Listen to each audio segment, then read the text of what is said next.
பெரியவா சரணம். பெரியவா வானொலியின் மாலை நிகழ்ச்சிகள் ஆரம்பமாகின்றன. இன்றைய எமது நிகழ்ச்சிகள் நித்திய குரு பாதுகா பூஜா, ஸ்ரீ ரா கணபதி அவர்கள் எழுதிய புத்தகத்தின் ஒளிவடிவம், ஆன்மீக உரை, மகா பெரியவா மகிமை, உபன்யாசம். பெரியவா சரணம். பெரியவா சரணம். அடுத்த நிகழ்ச்சி நித்திய குரு பாதுகா பூஜை. शुक्लां भरदरं विष्णुं शशिवर्णं चतुर्भुजं प्रसन्नवदनं ध्यायेत् सर्वविघ्नोपशान्तये। ममोपात्त समस्त दुरितक्षयद्वारा श्री परमेश्वर प्रीत्यर्थं गुरुप्रसाद सिद्ध्यर्थं गुरुप्रीत्यर्थं गुरुपादपूजाम् अद्य करिष्ये। गुरुर्ब्रह्मा गुरुर्विष्णुर्गुरुर्देवो महेश्वरः गुरुः साक्षात् परब्रह्म तस्मै श्रीगुरवे नमः। अपारकरुणासिन्धुं ज्ञानदं शान्तरूपिणं श्रीचन्द्रशेखरगुरुं प्रणमामि मुदान्वहम्। सदाशिवसमारम्भां शङ्कराचार्यमध्यमाम् अस्मदाचार्यपर्यन्तां वन्दे गुरुपरम्पराम्. எல்லோரும் குருவை பெரிவாளை தியானம் பண்ணிண்டு அர்ச்சனை பண்ணுவோம். அஷ்டோத்திரம். பெரியவா அஷ்டோத்திரம் பல அஷ்டோத்திரங்கள் இருக்கு. அதுல எளிமையா சுலபமா எது இருக்கோ அதை நான் இப்ப சொல்றேன். எல்லோரும் இதை கேட்டுண்டே திருப்பி சொல்ல முடிஞ்சுவா சொல்லி சொல்லி பெரிவாளுக்கு பாதத்துல ஒவ்வொரு புஷ்பத்தை அர்ச்சனை பண்ணலாம். ओम श्री कांची कामकोटि पीठाधीश्वराय नमः. श्रीमत् चंद्रशेखरेन्द्र सरस्वती गुरुभ्यो नमः. संन्यासाश्रम शिखराय नमः. काषाय दंडधारिणे नमः. सर्वपीठापहारिणे नमः. स्वामिनाथ गुरवे नमः. करुणासागराय नमः. जगदाकर्षण शक्तिमते नमः. सर्वचराचर हृदयस्थाय नमः. ओम भक्त परिपालक श्रेष्ठाय नमः. धर्म परिपालकाय नमः. श्री जयेन्द्र सरस्वत्याचार्याय नमः. श्री विजयेन्द्र सरस्वती पूजिताय नमः. शिवशक्ति स्वरूपाय नमः. भक्ताभीष्ट प्रदायकाय नमः. ब्रह्मण्य पोषकाय नमः. ब्रह्म विष्णु शिवैक्य स्वरूपाय नमः. कांची क्षेत्रवासाय नमः. कैलाश शिखरवासाय नमः. स्वधर्म परिपोषकाय नमः. चातुर्वर्ण संरक्षकाय नमः. लोकरक्षण संकल्पाय नमः. ओम ब्रह्मनिष्ठापराय नमः. सर्वपापहराय नमः. धर्मरक्षक संतुष्टाय नमः. भक्तार्पितधन स्वीकर्त्रे नमः. सर्वोपनिषत् सारज्ञाय नमः. सर्वशास्त्रगम्याय नमः. सर्वलोक पितामहाय नमः.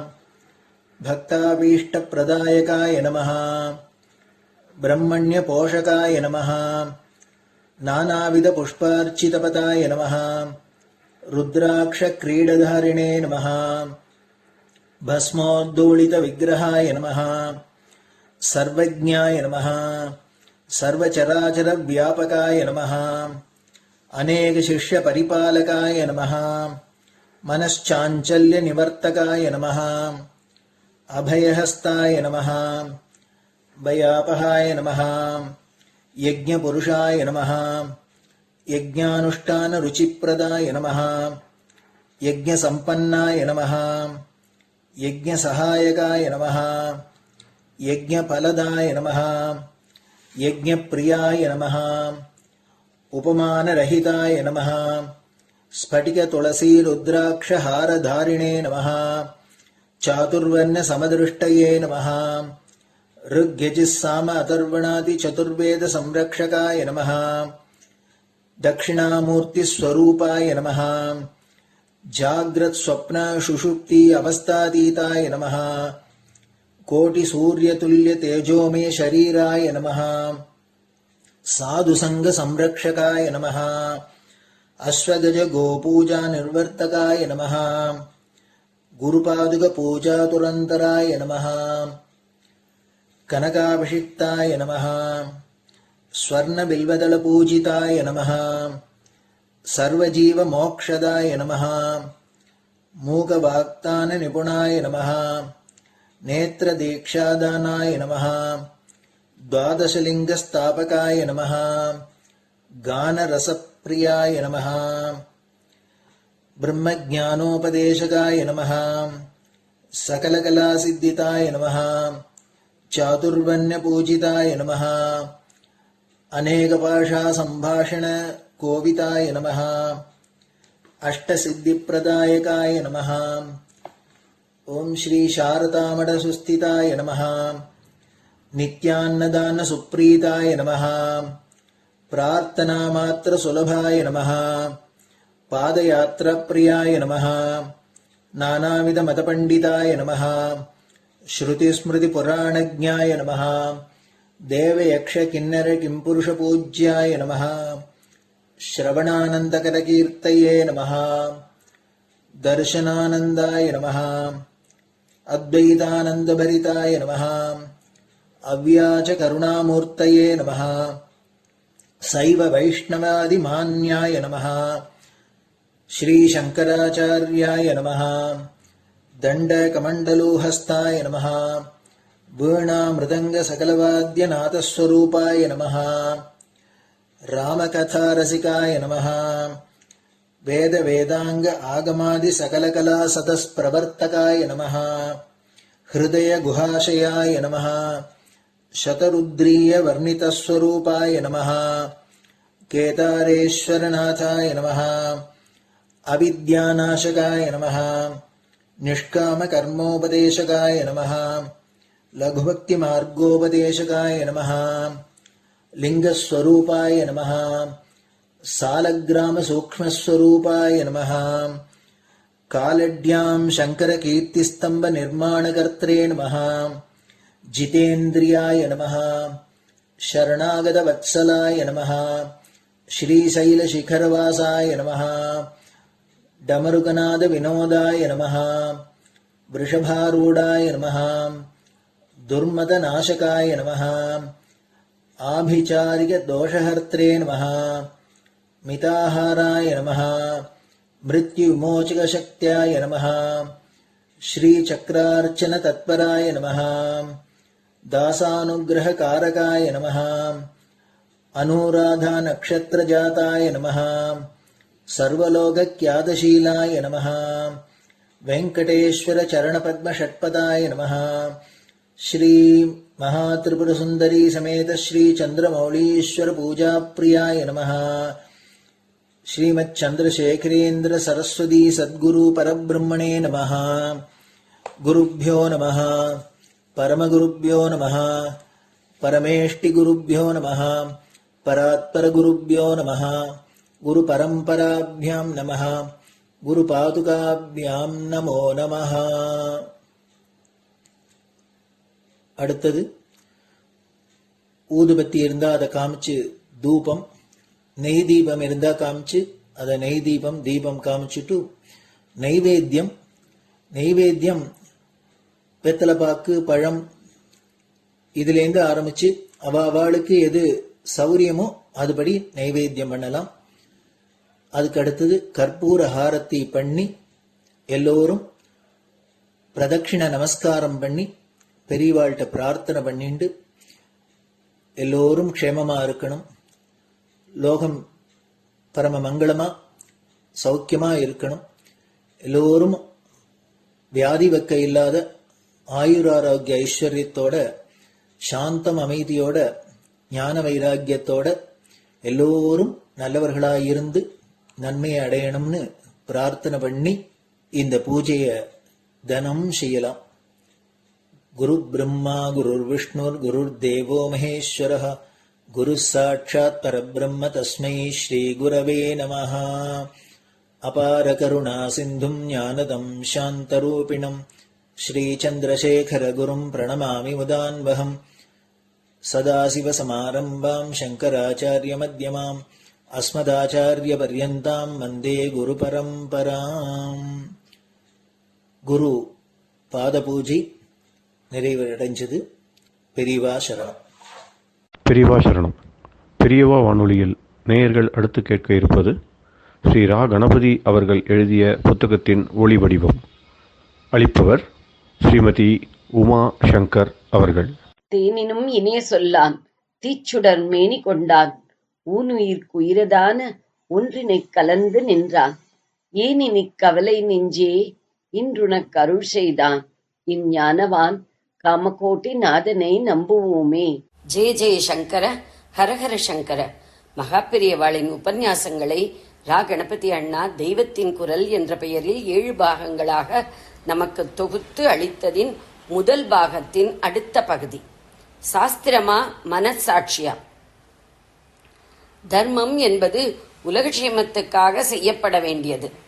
துளி கூட சொந்த விருப்பு வெறுப்பு இல்லாமல் சமஸ்த பிராணிகளும் க்ஷேமமாக இருக்க வேண்டும் என்ற ஒரே சிந்தனையோடு மகான்கள் தர்ம நூல்களை தந்திருக்கிறார்கள். தர்ம சாஸ்திரங்கள் இன்னது தர்மம் என்று தீர்மானம் பண்ணுபவை. ரூபத்தை அறிவதற்கு பிரமாணம் கண், சப்தத்தை அறிவதற்கு பிரமாணம் காது. தர்ம பிரமாணம் என்ன எனில் தர்மசாஸ்திர பிரகாரம் செய்வதே ஆகும். சகல தர்மத்துக்கும் மூலம் வேதம்.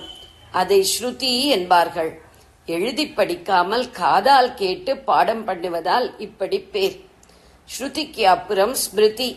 ஸ்மிருதி என்பது வேதத்தின் விஷயங்களை அடிப்படையாக கொண்டு விரிவாக குறித்த குறிப்பு தர்மசாஸ்திரம் என்பது இதுவே. அந்த ஸ்மிருதிக்கு அப்புறம் பிரமாணமாக இருப்பது பெரியவர்களுடைய நடத்தை. பெரியவர்கள் எப்படி நடந்தார்கள் என்பது புராணங்களால் நமக்கு தெரிய வருகிறது. அதற்கப்புறம் நமக்கு தெரிந்து சிஷ்டராக இருப்பவர்களின் நடத்தை, சிஷ்டாச்சாரம் என்று அதை சொல்லுவார்கள். எல்லோருடைய நடத்தையும் பிரமாணமாகாது. நம்மிடையே வாழ்பவரில் எவரது நடத்தை தார்மீக விஷயங்களில் பிரமாணமெனில் அவருக்கு சாஸ்திர நம்பிக்கை இருக்க வேண்டும். சாஸ்திரத்தில் சொல்லப்பட்ட ஆச்சாரங்களை அவரே வாழ்வில் அனுசரிக்க வேண்டும்.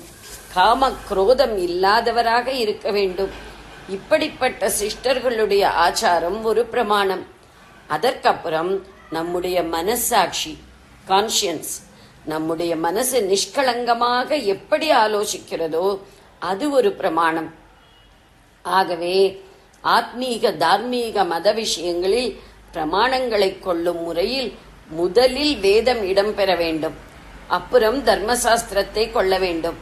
அப்புறம் பூர்வகால ரிஷிகள் முதலியவர்களின் நடத்தை, பின்பு இப்பொழுதுள்ள சிஷ்டர்களின் ஆச்சாரத்தை பிரமாணமாக கொள்ள வேண்டும். இவைகளுக்கெல்லாம் அப்புறம் கடைசி பட்சமாகத்தான் சாஸ்திர விஷயங்களில் மனச்சாட்சியை பிரமாணமாக வைத்துக் கொள்ள வேண்டும். இப்பொழுது எல்லாம் தலைகீழாக மாறிவிட்டன. முதலில் மனச்சாட்சியைத்தான் பார்க்கிறார்கள், கடைசியில் தான் வேதத்தை கவனிக்கிறார்கள். நியாயப்படி வேறு ஒரு மார்க்கமும் இல்லாத போதுதான் மனச்சாட்சியை அனுசரிக்க வேண்டும். மனசாட்சி என்று ஏன் அதற்கு பெயர் வந்தது? சாட்சி சொல்லத்தான் யோக்கியதை உடையது. நியாயாதிபதியாக, ஜட்ஜாக இருக்க அதற்கு யோக்கியதை இல்லை. சாட்சியாக வந்தவன் வாயால் பொய்யை சொல்வான். அதனால் வாய் சாட்சியை நம்புவதற்கில்லை. ஆனால் மனம் பொய் சொல்லாது. மனசுக்கு எல்லாம் நிஜமாக தெரியும். நெஞ்சை ஒளித்தொரு வஞ்சகமில்லை என்று அவ்வை பாட்டி சொன்னாள். ஆகவே அதை சாட்சியாக மட்டும் வைக்கலாம். இப்பொழுது மனச்சாட்சியை தர்ம விஷயங்களில் ஜட்ஜாகவே வைத்து விடுகிறார்கள். இன்னது நடந்தது என்பதை நிஜமாகவே அது சொல்லும். இதுதான் நியாயம் என்று அதனால் தீர்மானித்து சொல்ல முடியாது. தான் நினைப்பதே சரி என்று எப்படியாவது சமாதானம் சொல்லி நிலைநாட்டிக் கொள்வதே அவரவர் மனசும் செய்கிற முடிவாக இருக்கும். இது எப்படி தர்ம நியாயமாகும்? எனவே மனச்சாட்சிக்கு எப்படி தோன்றுகிறதோ அப்படி செய்கிறேன் என்று சொல்வது தப்பு. எடுத்தவுடன் அதற்கு ஜட்ஜு ஸ்தானம் கொடுத்து விடக்கூடாது. ஒருவித வழியும் இல்லாமல் போனால் நீதான் சாட்சியாக இருந்து எல்லாவற்றையும் பார்த்திருக்கிறாயே, இப்பொழுது உன் அபிப்பிராயத்தை சொல் என்று மனசிடம் கேட்கலாம். மனசு ஒரு தனி மனிதனை சேர்ந்தது. எனவே அது எவ்வளவு தூரம் அவனது சுயநலத்தை விட்டு விலகி பேசும் என்று சொல்ல முடியாது. சொந்த விஷயங்களில் அதற்கு தருகிற இடத்தை கூட சமய விஷயங்களில் தருவதற்கில்லை. தனி மனசு என்ற நிலைக்கு மேலே போய் முழுக்க முழுக்க லோகக்ஷேமத்தையே சொன்ன ரிஷிகளின் அபிப்பிராயம்தான் தர்ம விஷயங்களில் பிரமாணமாகும். ஜெய ஜெய சங்கர, ஹரஹர சங்கர. பெரியவா சரணம்.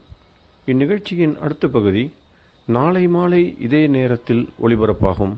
பெரியவா சரணம். பெரியவா சரணம். பெரியவா வானொலியில் நேயர்கள் அடுத்து கேட்க இருப்பது திரு கவிக்கண்ணன் அவர்களின் ஆன்மீக உரை. பெரியவா சரணம். ராம் ராம். ஸ்ரீ குருப்யோ நமஹ. ஜெய ஜெய சங்கர, ஹர ஹர சங்கர. பெரியவா வானொலி நேயர்கள் அனைவருக்கும், மகா பெரியவாவுடைய பக்தர்கள் அனைவருக்கும் அடியேன் கவிக்கண்ணனின் அன்பு கலந்த நல்வாழ்த்துக்கள். சொல்லும்போது நாமதேவர் கதையில் ஒரு சின்ன இன்ஸ்டன்ஸ் வரும். பாண்டவர்களோட தினம் விளையாடுவாரா நாமதேவர். இவர் ஆட அவர் பாட, ரெண்டு பேரும் ஒரே ரகலை பண்ணிட்டு இருப்பாளாம். திடீர்னு ஒரு நாளைக்கு ஒரு சந்தேகம் தான். பாண்டுரங்கா அப்படின்னு நாமதேவர் கூப்பிட்டாங்க. என்னப்பா? என் மேல ரொம்ப பிரியம் தானே? ஆமா கண்டிப்பா. அத்தியந்தமான பிரியம்ங்கிறதுல ஒன்னும் அவநம்பிக்கையே வேண்டாம் இல்லையா? ஒன்னும் வேண்டாம். எனக்கு ஒரு சின்ன சந்தேகத்தை மாத்திரம் நிவர்த்தி பண்ணுவேன். எனக்கு வைகுண்ட பிராப்தி உண்டா? யோஜனை பண்ணுவேன். கிடையாது. மோட்ச சாம்ராஜ்யம் கிடையாது. சொர்க்கம் என்ன பேர்ல கேட்டாலும் கிடையாது. ஏன் அப்படின்னு கேட்டா அது சொன்னாராம், நீ என்னோட இவ்வளவு சௌலபியமா இருக்கிறதுக்கெல்லாம் காரணம் பூர்வ ஜென்ம சுகிருத்தம் புண்ணியம். ஒன்னு எனக்கு பிடிக்கிறது, என்ன உனக்கு பிடிக்கிறது, அது வேற. ஆனா மோட்சத்துக்கு போகணும்னா ஒரு குருவனுடைய கட்டாட்சமும் உபதேசமும் வேணும். உனக்கு அது இல்லை. ஏதோ ஒரு பாகியவசாத்து புண்ணியவசாத்து பூர்வ ஜென்ம சுகிருத்த வசாத்து நான் உனக்கு அமைஞ்சு போயிட்டேன். ரெண்டு பேர் இப்படி இருக்கும். இதோட முடிஞ்சு போச்சு கதை. இந்த ரயில்ல போற மாதிரி, சார் போயிட்டு வரேன் இருந்து போச்சு. நீங்க எங்க இருக்க, நீங்க இருக்க, அதோட ஓவர். ஏதோ ஒரு 1000 ஒரு கேஸ் வேணா, அவாத்து ஒரு வரன் இருக்கும், இவாத்து வரன் இருக்கும், அப்படியே சேர்ந்தா சம்பந்திகள் அது வர. பொதுவா பார்த்தேன்னா ரயில் ஸ்டேஷன் அது மாதிரிதான். இந்த லோகத்துக்கு வந்தேன், என்ன இது பண்ண முடிஞ்சு போச்சு அதோட. சரி இப்ப நான் என்ன பண்ணும், மோட்சம் வேணும்னா நான் ஒரு வழி சொல்றேன் கேளு. இங்க இருந்து கால் நிலையா போ, 100 காதம் 100 மைல் போ. அங்க ஒரு சிவன் கோவில் இருக்கும். ஆண்டவன் சொல்றான், மகாவிஷ்ணு சிவன் கோவிலுக்கு போய் சொல்றான். நீ சிவன் கோவிலுக்கு போ, அங்க ஒரு பெரியவர் உட்கார்ந்து தாடியெல்லாம் வச்சுட்டு அவர் காலை போய் பிடிச்சுக்கோ. பிடிச்சுன்னா அவருக்கு உபதேசம் பண்ணுவார். அதுக்கப்புறம் இங்க வா, நான் உன்னை மோட்சத்துக்கு அனுப்புறேன். எதிரா வம்பா இருக்க, பரமாத்மாவே நமக்கு ஃப்ரெண்டா இருக்கான், ஆனா மோட்சம் கிடையாதுங்க. சரி இவ்வளவு தூரம் வந்துட்டு மோட்சம் இல்லாத நமக்கு இருக்கப்படாது, அதனால சரி கிளம்பி போயிட்டோம். அங்க நடந்து போறாரு. போனா அந்த கோவில் இருக்கு. சுத்தி முத்தியும் பார்க்கறாரு, யாரையுமே காணும். அந்த கோவிலுக்கு அந்த வாசலுக்கு உள்ள ஒரு பெரியவர் உட்கார்ந்து இருக்கார். பாண்டவன் எப்படி இருப்பார்னு சொன்னா அப்படியே இருக்காரு அந்த கடவுள். ஒரு அழுக்கு துணி கட்டிண்டு, அதை பார்த்தா ஸ்நானம் பண்ணியே 10 நாள் ஆகும் போல் இருக்கு. தலையெல்லாம் பரட்டையா இதெல்லாம் ஜட விழுந்து, அப்புறம் தாடி எல்லாம் வந்துட்டு ஒரு வயசான கடவுள் உட்கார்ந்து இருக்காரு. சரி இவர் தான் இருக்கும் போல் இருக்கு அப்படின்னு சொல்லி கிட்ட போய், அது ஒரு இப்படி ஒரு பெரியவர் இந்த ஊர்ல இருக்காராங்க, அவர் யாரு அப்படின்னா அங்க அக்கம் பக்கத்துல கேட்டா அதை உட்கார்ந்து இருக்காரு அவர் தான். அவரை பார்த்த உடனே இவருக்கு அவ்வளவு நம்பிக்கைப்படலை. இதை பார்த்தா ஏதோ ஒரு பரதேசி மாதிரி இருக்கு. இதுகிட்ட போய் காலை பிடிச்சு ஆசீர்வாதம் வாங்கிட்டோ உபதேசம் வாங்கிடுவான்னு பாண்டுறங்கன்னு சொல்றாரு. இது என்ன கிண்டல் பண்றானா என்னன்னு தெரியல. அவருக்கு கொஞ்சம் அசிரத்தை வந்துடுச்சு. இருந்தாலும் பரவாயில்லன்னு உள்ள போய் எட்டி பார்த்தா இவருக்கு அவர் மேல இந்த அவமரியாதையா மாறி கொடுத்து அவநம்பிக்கை. ஏன்னா 2 காலையும் தூக்கி சிவலிங்கத்து மேல போட்டு படுத்துட்டு இருக்காராம். வந்தது கோபம். ஓய் காலை இடம், என்ன காலை எடுக்க சொல்றேன், உங்ககிட்ட போய் ஆசீர்வாதம் உபதேசமும் வாங்கிக்கோன்னு பாண்டரங்கன் சொல்லி அனுப்பிச்சான் தான் வந்தேன். நானும் உன்னை தான் எதிர்பார்த்துட்டு இருக்கேன். பாண்டரங்கன் நேற்றுக்கே சொல்லிட்டான் நீ வருவேன்னு, உனக்கு அதான் எதிர்ப்பு. நீங்க பாண்டரங்கன்னா சிவன் மேல தலையில காலை வச்சுன்னு உட்கார்ந்து இருக்கிறீங்க, என்னது எனக்கு ஒண்ணுமே புரியலையே. அவர் சொன்னாராம், இதுல என்ன தப்பு அப்படின்னு கேட்டான். சிவன் பரமேஸ்வரன் அங்க லிங்க ரூபமா இருக்கார், மூர்த்தி பூஜா விக்கிரகம். அது மேல சிலாமூர்த்தி மேல காலை வச்சுன்னு படுத்துங்கிறது பாபம் இல்லையா? ஒண்ணு பண்ண உனக்கு அப்படி தோணிச்சுன்னா 2 காலையும் எடுத்து கீழே வச்சுட்டு நீ அப்புறம் மேல பேசலாமே. சரின்னு போய் 2 காலையும் பிடிச்சாராம். அப்பவே அவருக்கு பாத தீட்சை கிடைச்சுட்டு. ஏன்னா பார்த்தோன்னே அருவருப்பா மாட்டேன்னு சொன்னவன் காலை பிடிச்சா இல்லையா, காலை எடுத்து கீழே வைக்கலான்னு போனா எங்கெங்க வைக்கிறாரோ அங்கெல்லாம் ஒரு சிவலிங்கம் இருப்பான். இவரும் ஒரு 360 டிகிரிக்கு ஒரு சுத்திட்டார். சுத்தி 360 டிகிரி எத்தனை தடவை காலை எடுத்து வச்சாரோ அத்தனை சிவலிங்கம் தான். உடனே பார்த்தா ஆஹாஹா, நான் பெரிய அபச்சாரம் பண்ணிட்டோனே, நிஜமாவே பெரிய மகாந்தா இவர். அதனால இவர் பார்வை வச்சு நம்ம தப்பு சொல்லப்படாது. உருவு கண்டு எல்லாமே வேண்டும் வள்ளுவர். உருவத்தை பார்த்து யாரையும் கேள்வி பண்ணிடாதுங்க. ஏன்னா உருள் பெரும் தேருக்கு அச்சாணி அண்ணா அவ்வளவு பெரிய தேர் இருக்கு. அந்த அச்சாணிங்க துளிவுன்னு இருக்கணும். இந்த ஒரு ஆணி இருக்கு, அந்த தேர் கழலாத, சக்கரம் கழலாத. அந்த ஆணி எடுத்த உடனே சக்கரம் விழுந்துடும், தேர் விழுந்துடும். அது மாதிரி சில பேர் இருப்பாங்க. இவரை பார்த்தோன்னா நம்ம இந்த மாதிரி தப்பா நினைச்சுட்டோமேன்னா, சரி எனக்கு உபதேசம் ஆயிடுச்சு. என்ன உபதேசம் பண்ணேன்னு, பரமாத்மா எங்கேயும் இருக்கான் அப்படின்னு உனக்கு உபதேசம். அந்த பாண்டுரங்கனுக்குள்ள மாத்திரம் தான் இருக்கா இல்ல, அவன் பார்க்கும் இடமெல்லாம் நீக்கமர நிறைஞ்சிருக்கான். எப்படி தெரிஞ்சது? இப்ப நீ ஒரு இடத்தையும் என் காலை எடுத்து வச்ச இல்லையா, நான் உன்ன என்ன சொன்னேன், லிங்கம் எங்க இல்லையோ அங்க காலை வையன்னு. நீ வைக்கிற இடத்துலாம் லிங்கம் இருக்கு. அதுல என்ன தெரியுது, நீ எங்க பார்த்தாலும் நீ பாக்குறதுல தான் இருக்கு, அங்கெல்லாம் லிங்கம் வந்துடுச்சு. இப்போ நான் லிங்கத்தினுடைய முன்னாடி உட்கார்ந்து இருக்கேன், அது நல்ல காலை போட்டுருக்கேன். எங்க கால் வைக்க முடியாது, லிங்கம் இல்ல. எல்லாருக்கும் லிங்கம் இருக்கு, எல்லாருக்கும் சர்வேஸ்வரன் இருக்கான். சோ நான் சொன்னதை கேட்டியோ இல்லையோ, நான் சொன்னதை கேட்டு என் காலை பிடிச்சியோ இல்லையோ, காலை பிடிச்ச உடனே உனக்கு வந்து ஒரு வினயம் வந்துச்சு. நானும் உன் மேல மகிழ்ந்து போய் எனக்கு ஆசீர்வாதம் பண்ணிட்டேன். உனக்கு உபதேசம் ஆயிடுச்சு. உபதேசம் என்ன, எங்க யோமாம் பட்சத்திய சர்வத்திர, எங்கெல்லாம் பாக்குறியோ அங்கெல்லாம் இருப்பான். அதுதான் பரமாச்சாரியா வந்து திருவண்ணாமலைக்கு வரமாட்டேன்னு விட்டாராம். என்ன அங்க இருக்கிற ஒரு பெபிலும் வந்து அது ஒரு லிங்க சுரூபம். எத்தனையோ மகான்கள் வந்து அந்த கல்லு ரூபத்துல கூட நாங்க தபஸ் பண்ணுவாங்க. அது வந்து திருவண்ணாமலை அவ்வளவு விசேஷமான ஒரு புண்ணிய கஷேத்திரம். மகான்கள்லாம் தபஸ் பண்ணக்கூடிய கஷேத்திரம். அந்த காலை வச்சு நடந்து வர அளவுக்கு நான் வந்து பெரிய ஆள ஆகல, வரமாட்டேன்னு விட்டாங்க. இப்படி பகவான் என்ன காமிச்சா அப்படின்னு கேட்டோம்னா, முதல்ல இந்த வினயம் வரணும். பகவானுக்கே வேண்டியவனா இருந்தா கூட பாசபந்தம் இல்லாததான் அவனு நடந்துப்பான். எப்பேற்பட்டாலும் நீ போய் அந்த ப்ராசஸ் பிரகாரம் பண்ணிட்டு வந்துதான் போயிட்டு வா, குரு உபதேசம் வாங்கிட்டு வாண்டார். வந்த அப்புறம் அவருக்கு மோட்சம் கிடைச்சது. அப்போட மோட்சம் கிடைக்கலையா, மறு அவதாரம் எடுத்தாரு. அதே நாமதேவரை அடுத்த பிறவில துக்காராம் சுவாமிகளா வந்து ஏகப்பட்ட அபன் பாண்ட், ஏதோ கோட்டி அபன் பாண்டும் நாமதேவரா நினைச்சாரா, முடியலையா. மிச்சத்தை வந்து வெப்பறதுக்காக மறுபடியும் துக்காராமாவே வந்து பண்ணார். அப்படின்னா 4 வரி தான், 4 அடியாரமா 4 வரி தான். இது மாதிரி கோடிக்கணக்கில் பாடினார். அந்த திருப்பி துக்காராமா வந்து அதுல நிறைய கஷ்ட நஷ்டங்கள்லாம் அனுபவிச்சு அப்பவும் பகவானை விடாத பிடிச்சிருந்து அப்புறம் தான் மோட்சத்துக்கு அவருக்கு பிராப்தி கிடைச்சது அப்படின்னு கதை சொல்லுவா. அதுதான் இவன் வந்து இயல்பாகவே பாசங்கள் இல்லாதவன். பெரியவா சரணம். இந்நிகழ்ச்சியின் அடுத்த பகுதி நாளை மாலை இதே நேரத்தில் ஒளிபரப்பாகும். பெரியவா சரணம். பெரியவா சரணம். அடுத்த நிகழ்ச்சி மகா பெரியவா மகிமை உபன்யாசம். வழங்குபவர் பிரம்மஸ்ரீ கணேச சர்மா அவர்கள். அபார கருணா சிந்தும் ஞானதம் சாந்தரூபிணம் ஸ்ரீ சந்திரசேகரகுரும் பிரணமாமி முதான்பகம். வேற ஒன்றும் இல்லை, ஆதிசங்கர பகவத்பாதாளுக்கு கேட்குற மாதிரியோ சங்கர விஜயத்தில் இவர் பூர்ணா நதியில் ஸ்நானம் பண்ண போனார். இவர் போயிட்டாராக்கும் அப்படின்னு நினச்சிட்டா சன்னியாசம் வாங்கிட்டா புனர்ஜென்மா, அதனால நான் பழிச்சு வந்தாலும் வந்துடுவேன் அப்படின்னு சொன்னாக்கா அதே மாதிரியே இவர் முதல்ல விட்டுருத்து வெளியில் வந்தார். அப்படிங்கிறாப்புல இந்த வெங்கட்ராமையரா இருக்கிறதே இவர் போயிடுவரோன்னு இருந்தவர் இப்போ சன்னியாசம் வாங்கிட்டு புனர்ஜென்மான்னு ஏந்துட்டு பழையபடி வர ஆரம்பிச்சுட்டார். வந்தார். அதுக்கப்புறம் இவருக்கு என்னென்னலாம் பண்ணணுமோ வைதிகமாக அதெல்லாம் பண்ணினா இந்த ஏகாம்பரத்தை பார்த்து இந்த திருவாரூர் இப்போ சுவாமிகள்னு சொன்னோம், திருவாரூர் சுவாமிகள் சொன்னார். அவரோட பையெல்லாம் கொண்டு வந்திருக்காரு யாத்திரையில் கூட ஒருத்தர். அதில் ஓரமாக ஒரு பையை காமிச்சார். அந்த பையில் பணம் இருக்குது, அதுலேருந்து எடுத்து இந்த நாராயண பட்டு வந்து பண்ணி வச்சிருக்கார், அவருக்கு ஏதான சம்பாதனை தட்சிணை கொடுக்கணும், அதுலேருந்து ஒரு 10 ரூபா பணம் எடுத்து கொடு அப்படின்னு. இதை இவர்கிட்ட சொல்லியிருக்க பெரியவா உடனே ஏகாம்பரத்து என்ன சொல்கிறார், அவர் என்ன பண்ணுறேன்னு.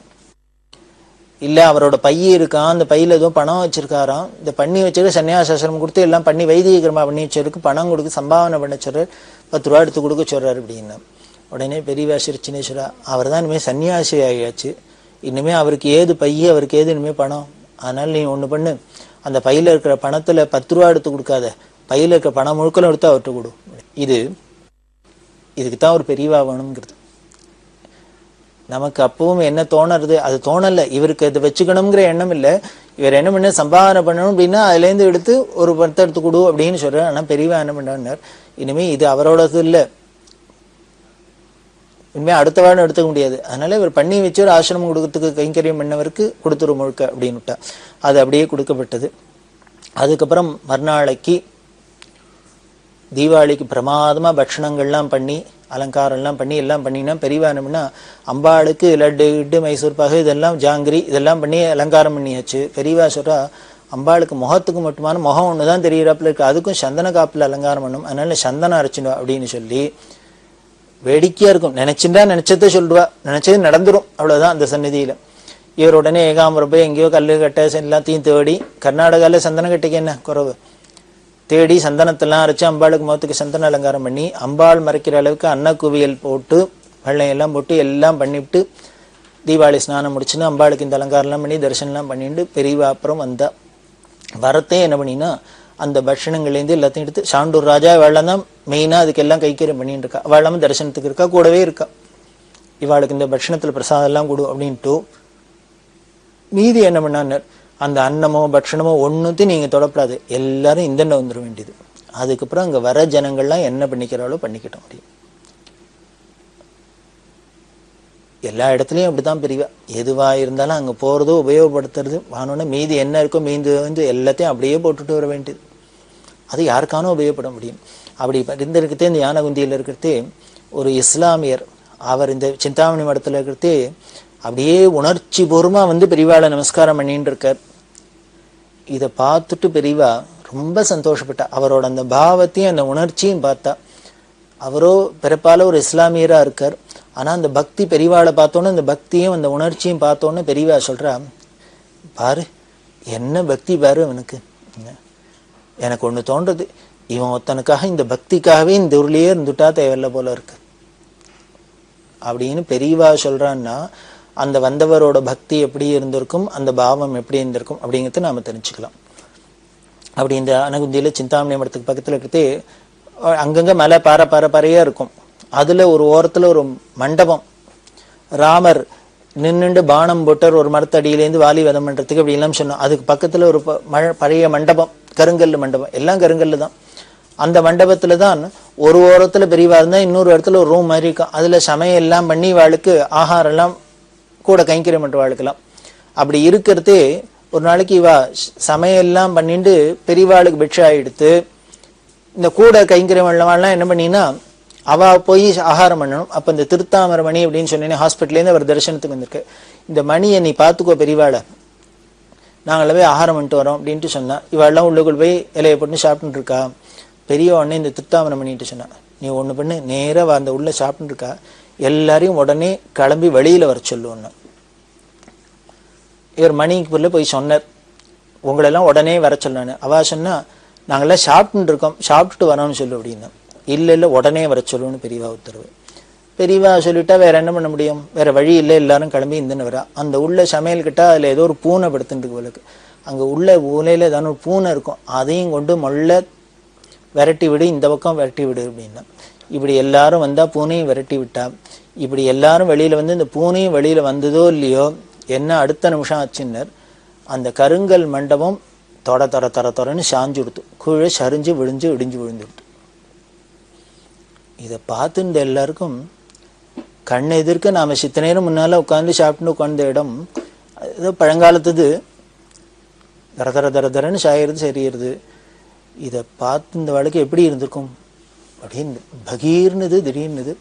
நல்ல வேளை நாம் இப்படி இந்த சமயத்தில் இது சரியே போகிறது நம்மளை காப்பாற்றுறதுக்கு தான் பெரியவா உடனே வெளியில் வர சொல்லுன்னு இருக்கா. அப்போ பார்த்தா நம்ம சாப்பிட்ற கூட விட மாட்டேங்கிறாளே பெரியவா, இப்படி அவசரப்படுத்துகிறாளே அப்படின்னு நினச்சிண்டா அடுத்த நிமிஷம் கண்ணெதிர்க்கு அதுக்கு பலன் தெரியுறது, மண்டபம் இடிஞ்சு விழுறது. அப்படி ஒரு இடம் அந்த ஆனகுந்தி. அப்படி இந்த ஆனகுந்தி எல்லாம் இருந்தா. அதுக்கப்புறம் மதுவனம்ங்கிற இடம், அந்த மதுவனத்தில் வந்து இருந்தா பெரியவா. இந்த மதுவனத்தில் பிக்ஷையெல்லாம் முடிச்சுட்டு இப்படி பல இடங்களில் வர. அதில் ஹேமகூட்டம் அப்படிங்கிற இடம், ரிஷ்யமூகம் அப்படிங்கிற இடம், மால்யவந்தம் அப்படிங்கிற இடம். இந்த மால்யவந்தத்தில் ராமர் கோவில், அதுவும் ஒரு மலை மாதிரி இருக்கும். அந்த மலையில் போனால் அங்கே பார்த்தீங்கன்னா அப்படி ஒரு உபச்சாரம். அங்கே ராமரும் லக்ஷ்மணரும் இருந்து ராம தீர்த்தம்னு இருக்குது, லக்ஷ்மண தீர்த்தம்னு இருக்குது. அங்கே என்ன பண்ணுவோன்னா ராமாயணத்தை பாராயணம் பண்ணிகிட்டே இருக்கா. இந்த ராமாயண பாராயணத்தை கேட்கறதுக்கே ஆனந்தமாக இருக்கும். நார்த் இண்டியன்ஸ்லாம் வந்து பண்ணுவா. அப்படி அங்கே பண்ணின்னு இருக்கா. அந்த மால்யவந்தத்தில் போய் அங்கே ராமர் எல்லாம் தரிசனம் பண்ணிட்டா. இப்படி இதெல்லாம் முடிச்சுட்டு திருப்பி ஹம்பிக்கெல்லாம் வந்துட்டு பெரியவா என்ன பண்ணினா ஹாஸ்பிட்டலுக்கு வந்தா, இந்த கட்ராம்பூருக்கு வந்தா. நீங்கள் பார்த்தீங்கன்னா ஹாஸ்பிட்டு கட்ராம்பூர் இந்த வர வழியில், ஹம்பிக்கு வர வழியில் தான் கட்ராம்பூர். இப்படி திருப்பி திருப்பி போயிட்டு வராப்பில் இருக்கும், பக்கத்தில் தான் இருக்கும். இந்த இடங்கள்லாம் பெரியவா சுற்றிட்டு வந்துட்டுதா. அப்படி வந்துட்டு இருக்கிறதே ஒரு நாளைக்கு ஒரு சோலையாக இருக்குது. அந்த மதுவனம் எல்லாம் ஒரே சோலையாக தான் இருக்கும். அப்படி சோலையில் இருக்கிறதே பார்த்தா ரொம்ப ரம்யமாக இருக்குது. என்ன அப்படின்னா பட்சிகளோட ஜாலங்கள்லாம், பட்சிகள்லாம் என்னெல்லாமோ பட்சியெல்லாம் கூவுறது, அதுங்கிறது இதுங்கிறது சத்தம்லாம் போட்டுருக்கு. இப்படிலாம் இருக்கிறத பார்த்தா பெரியவா ரொம்ப ஆனந்தமாக ரசிச்சுட்டு இருக்கா. அதில் மரங்களில் பெரியவா ஒரு மரத்தடியில் உட்காந்துருக்கா. இந்த மரத்துக்கு பக்கத்தில் பார்த்தா மேலே பட்சிகள்லாம் கூடு கட்டியிருக்கு, குஞ்சு போட்டிருக்கு போல இருக்கு. இந்த தாய் பட்சியெல்லாம் வந்து அதுக்கு ஓட்டின்னு போகிறது, இப்படிலாம் அதுக்கு அந்த ஜாலங்கள்லாம் பட்சி ஜாலங்கள்லாம் அந்த குரல் கொடுக்கலாம் ரொம்ப அழகாக இருந்து எல்லாம் ரசிச்சுருந்தா. அப்படி இருக்கிறதே ஒரு குரங்கு வந்தது. பெரியவாள்கிட்ட யாரோ கொண்டு வந்தோ வாழைப்பழம் வச்சிருக்கா. திடீர்னு ஒரு குரங்கு வந்தது. குரங்கு வந்தோடனே பெரியவாள்கிட்ட வச்சிருந்த வாழைப்பழத்தை எடுத்தது. இவாள்லாம் துரத்துறதுக்கு போனா, அதெல்லாம் எடுத்துக்காத, என்ன பெரியவாள்கிட்ட இது வச்சிரு பழம் நம்ம தான் சாப்பிடணுமா என்ன, அதுவும் சாப்பிடலாம் அப்படின்னா அதை எடுத்துட்டது, சாப்பிட்டது எல்லாம் பண்ணிட்டு அது என்ன பண்ணிட்டு திருப்பி இந்த பட்சி கூடெல்லாம் கட்டி அதில் ஏற போச்சு. இதில் ஏற போனோன்னு பெரியவா என்ன பண்ணா, கூட இருக்கவாள்கிட்ட அப்போ தானே தீபாவளியாக இருக்கு, இந்த பட்டாசு இருக்கோ ஏதானோ அப்படின்னா, இருந்தால் 4 கொளுத்தி போடும். எதுக்கு புரியல. பெரியவா சொன்னா கொளுத்தி போட்டா எதுக்குன்னா, பெரியவா சொல்றா இந்த பட்டாசு சத்தத்தை கேட்டா குரங்கெல்லாம் பயந்துன்னு ஓடி போயிடும். இந்த குரங்கு இப்போ இந்த மரத்து மேலே ஏற போறது. இந்த மரத்து மேலே ஏறினா குரங்கு சும்மா இருக்குமோ? அதுல ஏதோ குருவி அந்த கூடு கட்டியிருக்கு, பட்சிகள்லாம் அது இப்பதான் குஞ்சு பொறிச்சிருக்கு, அதுல இருந்துட்டு இருக்கு. இது போய் அந்த குஞ்சுகளுக்கு ஏதானு ஹிம்சை பண்ணப்படுதோ, கூட்ட கலைச்சிடப்படுதோ, அதை ஏதானு பண்ணிட போறதோங்கிறதுக்காக பட்டாசு போட்டு அந்த மரத்து மேலே ஏறவதை இந்த குரங்கெல்லாம் வெளியில போறாப்புல பண்ணினா, இதை பார்த்து இந்த கைங்கரியம் பண்றவாளுக்கெல்லாம் ஆச்சரியமா இருந்தது. பெரியவா கவனம் எப்படி எல்லாம் இருக்கு பாரு. ஏதோ ஒரு மரத்துல இருக்கிற குருவிக்கு கூடு கட்டி இருக்கு, அதெல்லாம் பார்த்தா கூட அது மேலெல்லாம் கூட கருணை, எல்லா ஜீவராசிகள்ட்டையும் கருணை, எல்லாத்தையும் எப்படி பாதுகாக்கலாம் அப்படின்னு சொல்றாப்புல இருக்கு. இதுதான் பெரியவாளோட குணாதிசயம். இந்த குருவிகள் பட்சிகள் அப்படின்னு ஞாபகம் வருது. ஒருத்தர் வந்தார். அவர் என்ன பண்ணினார், எப்படிலாம் பாதுகாக்கிறா பெரியவா அப்படிங்கிறதுக்கா. பாவம் ஒரு நடுத்தர குடும்பம். அவர் அப்பாவுக்கு உடம்பு சரியில்லை, ஆஸ்பத்திரியில் சேர்த்துருக்கு. ஆஸ்பத்திரியில் சேர்த்தா இவரால் அதுக்கு உண்டான செலவழிக்கவும் முடியல. ஆனால் அப்பானா செலவழிக்காதையும் இருக்க முடியாது, என்ன பண்ணுறதுன்னு தெரியல. பெரியவாள்கிட்ட வந்து சொன்னார், ஆஸ்பத்திரியில் எதை எடுத்தாலும் காசாக இருக்கு, ஆக்சிஜனா காற்றுக்கு காசு வாங்குறா, இனிமேல் ட்ரிப்ஸ் ஏற்றுனா தண்ணிக்கு வாங்குறா, பெட்டுக்கு இப்படிலாம் செலவழிக்கிற சொல்கிறா, என்ன பண்ணுறதுன்னு தெரியல. பெரியவா தான் எனக்கு சமாளிக்க முடியல. உடனே பெரியவா, அப்பாவுக்கு என்ன வயசாச்சு அப்படின்னா, சதாபிஷயம் ஆயிடுத்து அப்படின்னு. அப்போ நீ ஒன்று பண்ணு, போய் டிஸ்சார்ஜ் பண்ணு, நேராக வீட்டுக்கு அழிச்சுன்னு வா. வீட்டுக்கு அழிச்சுன்னு வந்து அப்பாவுக்கு ஏதான ஆகாரம் கஞ்சி என்ன அவருக்கு செல்றதோ நீ ஆகாரத்தை கூடும், விடாத விஷ்ணு சஹஸ்ரநாமம் பாராயணம் பண்ணிட்டு, பகவன் நாம எப்பொழுதும் காதில் விழறாப்பில் பண்ணிகிட்டே இரு. இப்படி பண்ணிகிட்டே இரு, அவர் எத்தனை நாளைக்கு இருக்காரோ இருந்துட்டு போட்டோம் அப்படின்னு சொல்லிட்டு அப்போ சொல்கிறா, நாம் ஒருத்தருக்கு உடம்பு சரியில்லைன்னா நாம் மருந்து கொடுக்கணும், சிகிச்சை பண்ணணும். ஆனால் அதை விட முக்கியம் அருமருந்து, ஒரு தனி மருந்து அப்படின்னு சொல்லியிருக்கு பகவன் நாம, பகவத் ஸ்மரண. இனிமேல் 80 வயசுக்கு மேலே ஆயிடுத்து, ஆஸ்பத்திரியில் கொண்டு வச்சிருந்தாலோ எக்கச்சக்கமாக காசு செலவழிக்க வேண்டியிருக்கு. அது வசதி இருக்கிறவா செலவழிக்கலாம், வசதி இல்லைன்னா நம்ம என்ன பண்ணுறதுன்னு தெரில. அதனால நமக்கு என்ன பண்ணலான்னு, அவர் சத்கதி அடையிறதுக்கு ஏதானும் கைங்கரியம் பண்ணலாம். அதுக்கு வீட்டுக்கு அழிச்சுன்னு வா, அவர் சௌக்கியமாக இங்கேயே அவர் ஆவி பிரியட்டும் பகவத் ஸ்மரணையோட அப்படின்னு சொல்லி அவருக்கு சொன்னா. இது எதுக்கு அப்படின்னா, பெரியவா குருவியாக இருக்கட்டும், மனுஷாலாக இருக்கட்டும், எந்த ஜீவராசிகளாக இருக்கட்டும், எல்லாத்துக்கும் ஹிதத்தை பண்ணுறதுக்குன்னே ஒரு அவதாரம் சங்கரோதி இது சங்கரா அப்படின்னு, நல்லது பண்ணுறதுக்குன்னே ஒரு அவதாரம் சங்கர அவதாரம். அதுதான் பெரியவான்னு சொல்லி அந்த சங்கரோட நன்மையில் இன்னும் என்னென்னலாம் யாரெல்லாம் அடைஞ்சாங்கிறத தொடர்ந்து பார்க்கலாம். பெரியவா சரணம். இந்நிகழ்ச்சியின் அடுத்த பகுதி நாளை மாலை இதே நேரத்தில் ஒளிபரப்பாகும். பெரியவா சரணம். பெரியவா சரணம். அடுத்த நிகழ்ச்சி திருவாசக இன்னிசை. வழங்குபவர் ஸ்ரீ சத்குருநாத தேசிகர் அவர்கள். பெரியவா சரணம். திருச்சிற்றம்பலம்.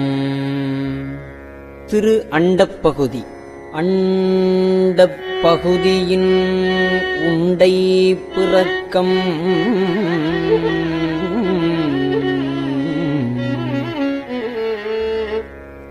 அளப்பரும் தன்மை வளப்பெருங்காட்சி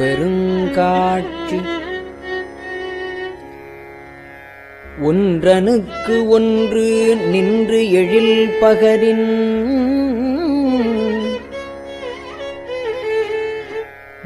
நூற்றொரு கோடியின் மேற்பட விரிந்தன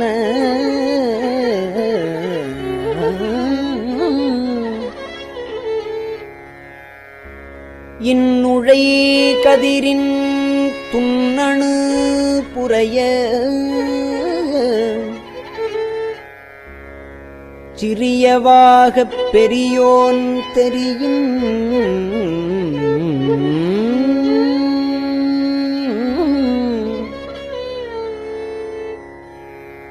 வேதியன் தொகையொடு மாலவன் மிகுதியும் தோற்றமும் சிறப்பும் ஈற்றொடு புணரிய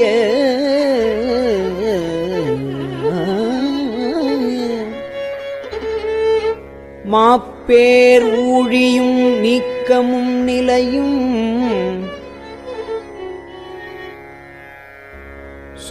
சூக்கமொடு தூலத்துச் சூரை மாருதத்து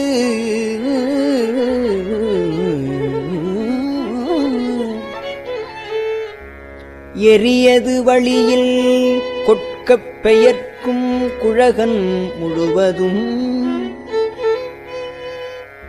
படைப்போர் படைக்கும் பழையோன் படைத்தவை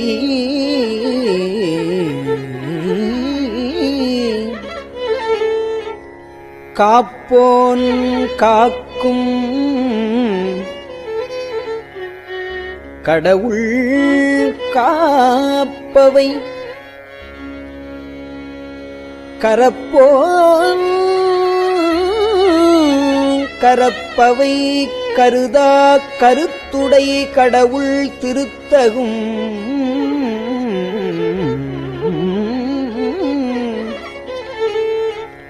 அறுவகை சமயத்து அறுவகையோர்க்கும் வீடு பேராய் நின்ற விண்ணோர் பகுதி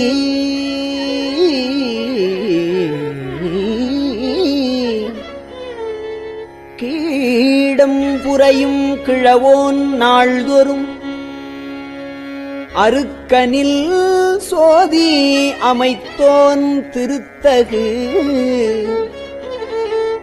மதியில் தன்மை வைத்தோன் திண்திறல் தீயின் வெம்மை செய்தோன் பொய்தீர் வானில் கலப்பு வைத்தோன் மேதகு காலில் ஊக்கங் கண்டோன் நிழல் திகழ் நீரில் சுவை நிகழ்ந்தோன் வெளிப்பட மண்ணில்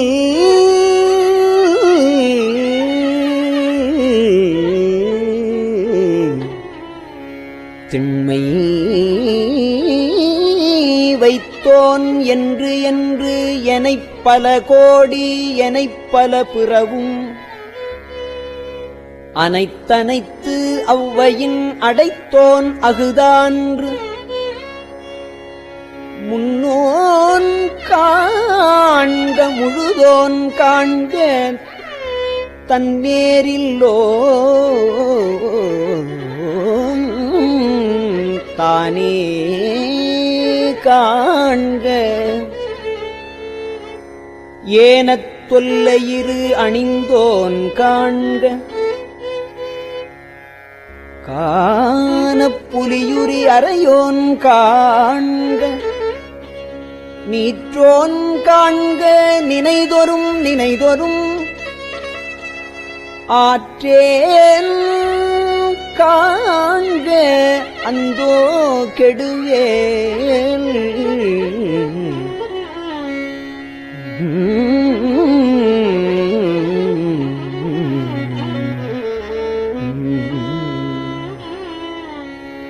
இன்னிசை வீணையில் இசைந்தோன் காண்க, இன்னிசை வீணையில் இசைந்தோன் காண்க, அன்னதொன்று ஔவையின் அறிந்தோன் காண்க, பரமன் காண்க, பழையோன் காண்க, பெருமல் மால் காணா பெரியோன் காண்க, அற்புதன் காண்க, அநேகன் காண்க, சொற்பதங் கடந்த தொல்லோன் காண்க, சித்தமும் செல்லா சேற்றியன் காண்க, பத்திவலையில் படுவோன் காண்க, ஒருவன் என்னும் ஒருவன் காண்க, விரிபொழில் முழுதாய் விரிந்தோன் காண்க, அணுத்தரும் தன்மையில் ஐயோன் காண்க, இணைப்பரும் பெருமையில் ஈசன் காண்க, அரியதில் அரிய அரியோன் காண்க, மருவிய பொருளும் வளர்ப்போன் காண்க, நூலுணர் உணரா நுண்ணியோன் காண்க, மேலொடு கீழாய் விரிந்தோன் காண்க, மேலொடு கீழாய் விரிந்தோன் காண்க, அந்தமும் ஆதியும் அகன்றோன் காண்க, பந்தமும் வீடும் படைப்போன் காண்க, நிற்பதும் செல்வதும் ஆனோன் காண்க, நிற்பதும் செல்வதும் ஆனோன் காண்க, கற்பமும் இறுதியும் கண்டோன் காண்க, யாவரும் பெறவுறும் ஈசன் காண்க, தேவரும் அறியா சிவனே காண்க, பெண் ஆண் அலியனும் பெற்றியன் காண்க, கண்ணால் யானும் கண்டேன் காண்க, அருள்நனி சூரக்கும் அமுதே காண்க, கருணையின் பெருமை கண்டேன் காண்க, புவனியில் சேவடி தீண்டினன் காண்க, சிவனென யானும் தேரினன் காண்க, அவன் என்னை ஆட்கொண்டு அருளினன் காண்க, புவளை கண்ணி கூரன் காண்க, அவளும் தானும் உடனே காண்க, பரமானந்த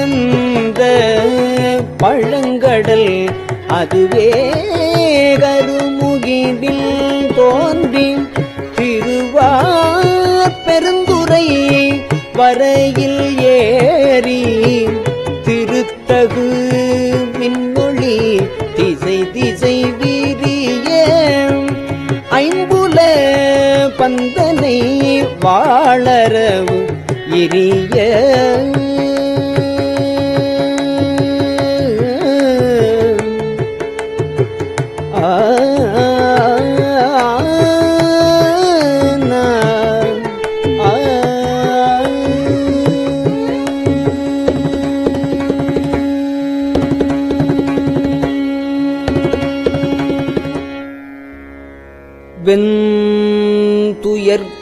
வெந்துயர்கோடை மாத்த தலை கரப்ப நீடு எழில் தோன்றி வாழ்வொளி மிளிர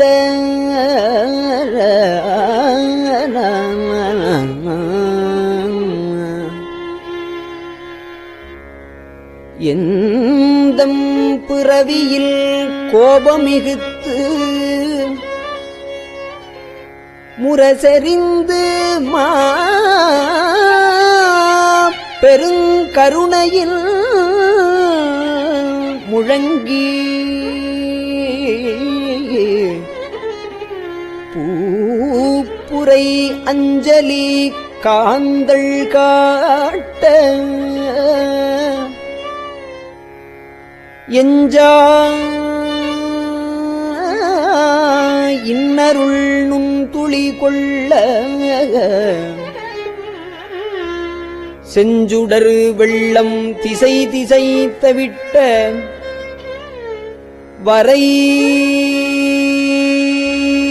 வரையுறக்கேதக் குட்டங் கையற ஓங்கி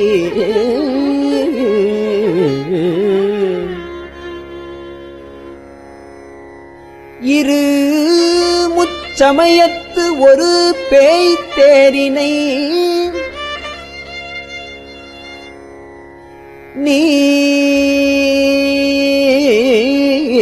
நீர்நசை தரவரு நெடுங்கண்மான் கணம்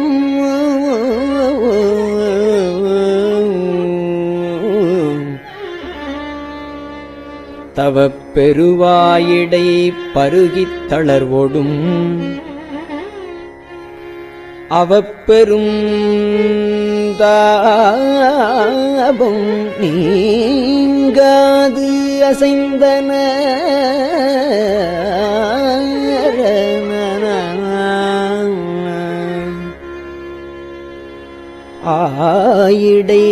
ஆயிடைவான பேரியாற்று அகவையின் பாய்ந்து எழுந்து இன்பப் பெருஞ்சுழி கொழித்து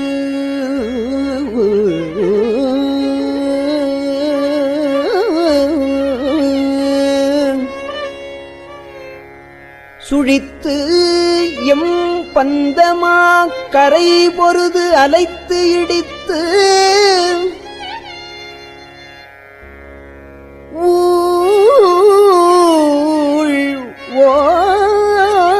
ஓங்கியனங்கள் ஊழ் ஓங்கியனங்கள்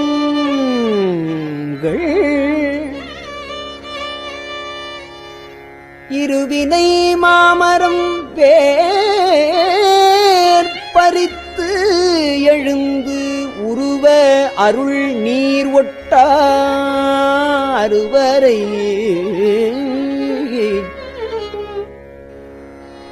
அருவரைச் சந்தின் வான் சிறை கட்டி மட்டவிழ் வெறிமலர்குளவாய் கோலி நிறையகில் மாப்புகை கரைசேர் வண்டுடை குளத்தில்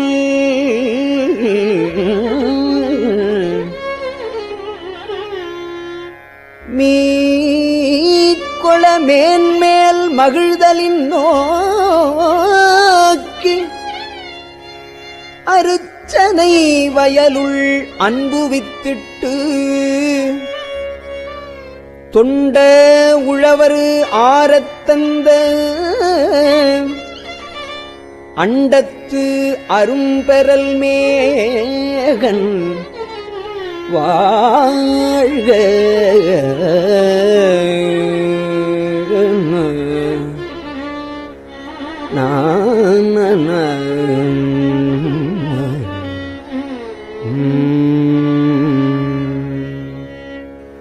திருச்சிற்றம்பலம். பெரியவா சரணம். இந்நிகழ்ச்சியின் அடுத்த பகுதி நாளை மாலை இதே நேரத்தில் ஒளிபரப்பாகும். பெரியவா சரணம். பெரியவா சரணம்.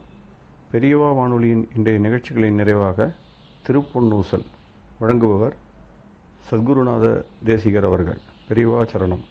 திருச்சிற்றம்பலம். திரு பொன்னூசல். நஞ்சமர் கண்டத்தன் அண்டத்தவர் நாதன்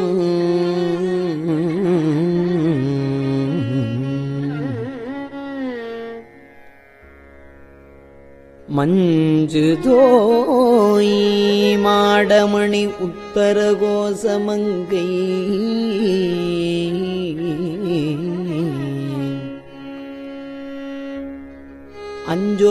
அஞ்சொலாள் தன்னொடும் கூடி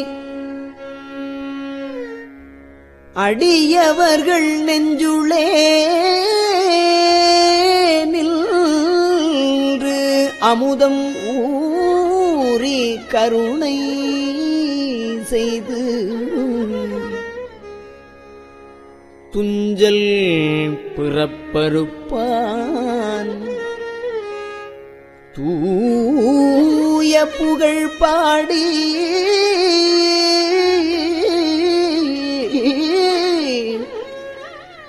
புஞ்சமார்வள் வளை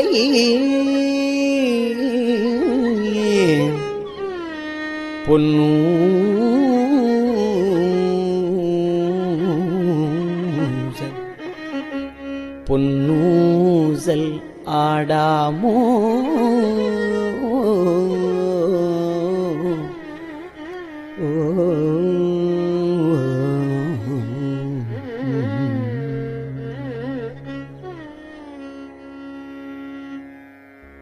திருச்சிற்றம்பலம்.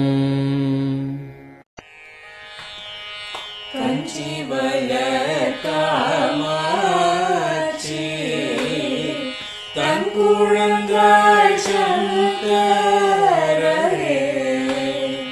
கஞ்சிவல காமாட்சி தன் குழந்தாய் சங்கரரே, குரு சந்திரசேகரரே, உறங்கிடுவீர்களே,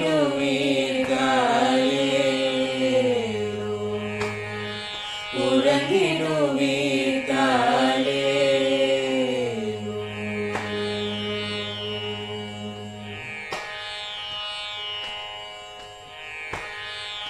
ஆதிகுரு சங்கரராய் அன்றொரு நாள் வந்தவரே, 68 பீட்டபதி காலேரோ, ஏழுலகும் பூப்பவரே, காப்பவரே கடப்பவரே, எல்லோர்க்கும் அருள்பவரே, உறங்கிடுவீர்களே, அயனுடனே மாலவனோ தேடிய பொற்பதத்தவரே, அருமறைகள் சாற்றும் முயல் மலர்பதமே காலேரோ, முக்தி நிலை எய்திடவே சக்தி தரும் சத்குருவே, முக்தி நிலை எய்திடவே சக்தி தரும் சத்குருவே, நித்தமெங்கள் நாவீசையில்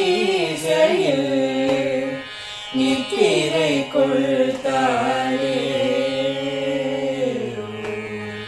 நித்தமெங்கள் நாவீசையில் நித்திரை கொள்தாயே, நித்தமெங்கள் நாவீசையில் நித்திரை கொள்தாயே.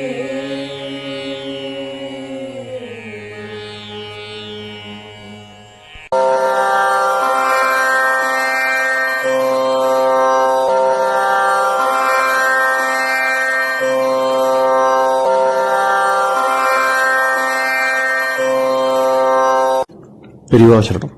பெரியவா வானொலியின் மாலை நிகழ்ச்சிகள் இத்துடன் நிறைவடைகின்றன. எமது அடுத்த ஒளிபரப்பு நாளை காலை இந்திய நேரப்படி 6 மணிக்கு துவங்கும். பெரியவாசரணம்.